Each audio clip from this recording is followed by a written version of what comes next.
Welcome back to Real Estate Radio Power Investing. Streaming live on iHeart, TuneIn, and KDOW.biz. For more information on today's topic or guest, visit wilsoninvest.com. That's wilsoninvest.com. Again, your host for today's edition of Real Estate Radio Power Investing, Tom K. Wilson. Helen, can you talk a little bit to us about what you've observed about the psychology of people when it comes to kind of investing and controlling their financial destiny and others? So that's one thing I actually think a lot about, because I've met so many people, and I have agents who come to me and said like they want to work with me. So every single person you probably won't meet anybody who said that, I just want to be poor, I just don't want to succeed. Every single person will tell you, I want to make money, I want to succeed. But how come such a small percentage of people would make it? And a lot of times you hear people say, well, the reason why I cannot make it is because my luck, my fate, this is just like my destiny in a sense. We all have our history. Whom they surround themselves with. Yes. Who's in their life. Exactly. And we all have our history. And if we continue to blame our past, you have two choices. You can either use your history to make it better, or you can continue to use your history to say that because of that, I'm not making it. So which path do you want to take? Yeah, exactly. I mean, we hear so many people who grew up in the worst situation. How come they are able to make it? So unfortunately, no one else can help you. Even you hire the best broker, they cannot help you. You just have to take control of your own destiny. Yep. So I think one of the in terms of psychology is that people are scared.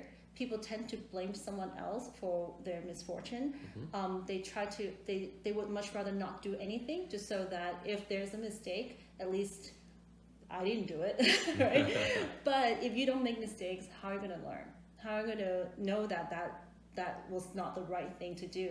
I bought properties that was a mistake too, but that was how I learned. So, and isn't it? I do find it a bit ironic. Maybe not surprising, since humans seem to be so complex. Yes.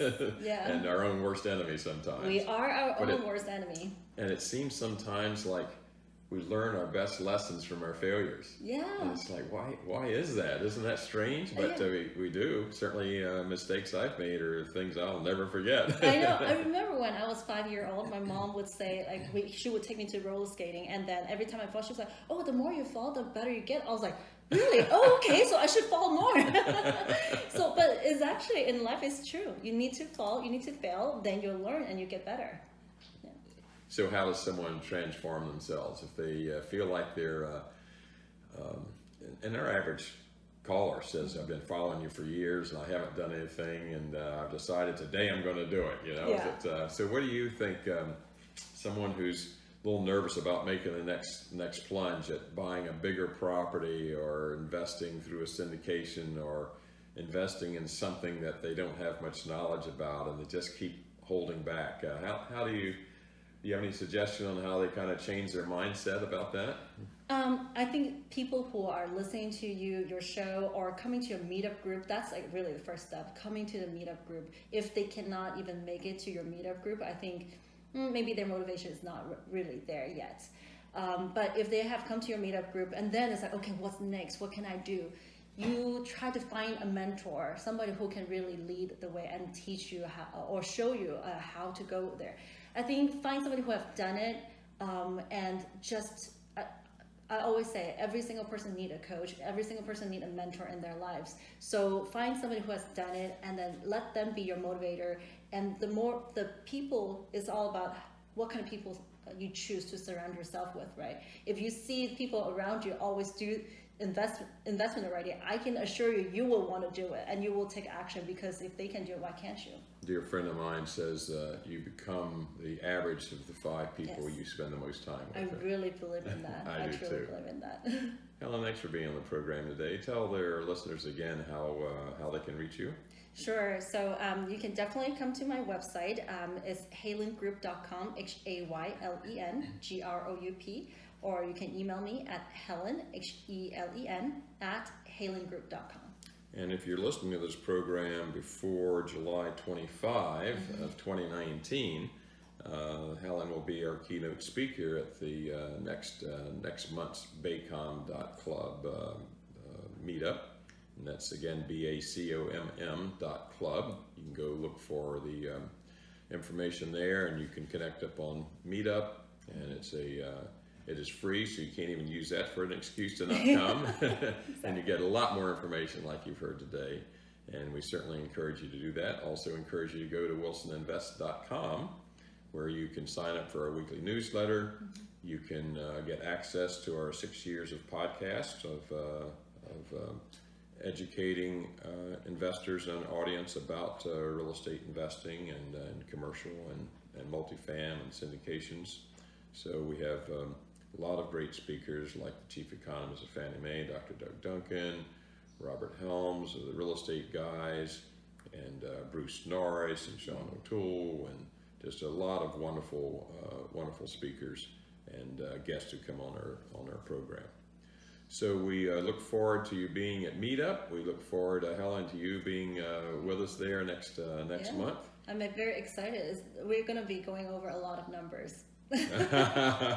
But I've heard Helen speak before, and she makes it a lot of fun. I hope so. But I really want to say thank you too for putting these meetup groups together.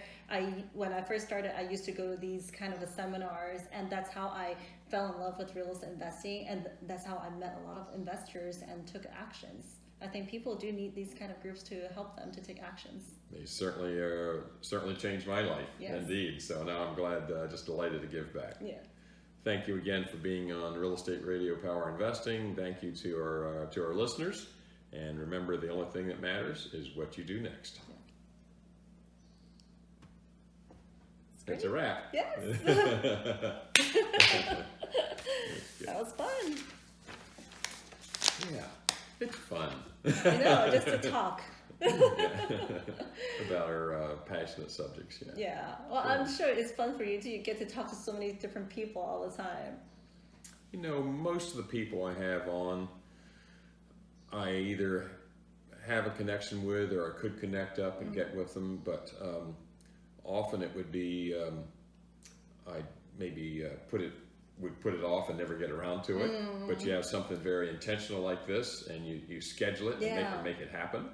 And then so if I didn't have this program, would I have had as much time asking intent questions to someone like Robert Kiyosaki? Yeah. You know, probably not. Yeah. You know? And because and I find that because you have a mouthpiece for them to take advantage of, then that engages people as well. Yeah. And then in that process, then you develop a deeper relationship, and you then can be connectors for each other, and so it really builds up quite a network. I've had people say quite a few times, say, "Tom, I don't get it. How do you know? How is it that you know all of these different people that are, national or local celebrities and so forth?" And so I tell them it's, it's just off a lot because of the radio show, a lot because of having a meetup group, and just I just love engaging with people. Right? Yeah. I learn, and I'm at a point in my life where I especially like sharing with others. Information that they can get and watch other people grow. I've had a lot of investors who bought my turnkey houses that are now in commercial multifam,